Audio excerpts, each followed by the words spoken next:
perpetual fog veiled the desolate moor, a fitting backdrop for the foreboding mansion that loomed over the landscape.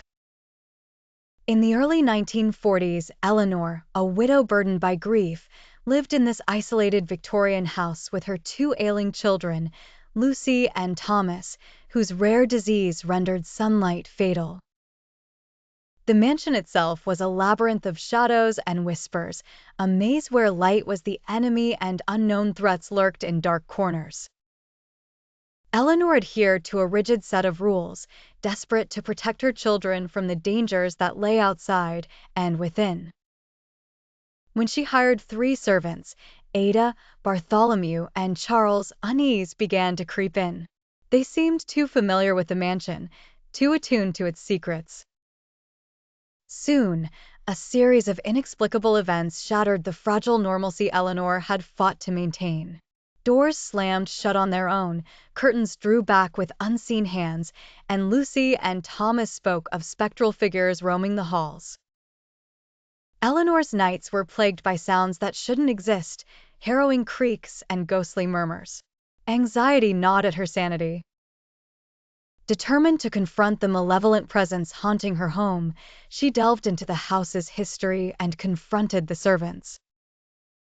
Ada, Bartholomew, and Charles hesitated but began to relay a chilling tale.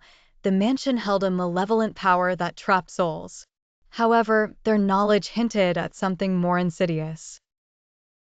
One night, as a tempest roared outside, Eleanor was drawn to the attic by a force beyond her control.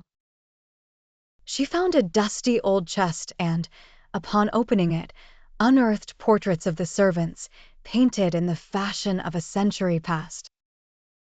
Cold realization struck her. The servants were ghosts, bound to the mansion and reliving their deaths.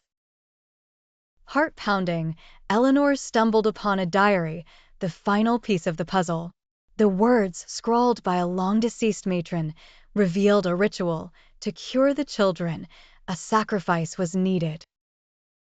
Horror entwined with her heart as she grasped the unbearable truth. In mirror reflections and shadowed corridors, Eleanor had glimpsed not strangers, but herself and her children in fragmented forms. The mansion had ensnared them all in a twilight world, neither fully living nor dead.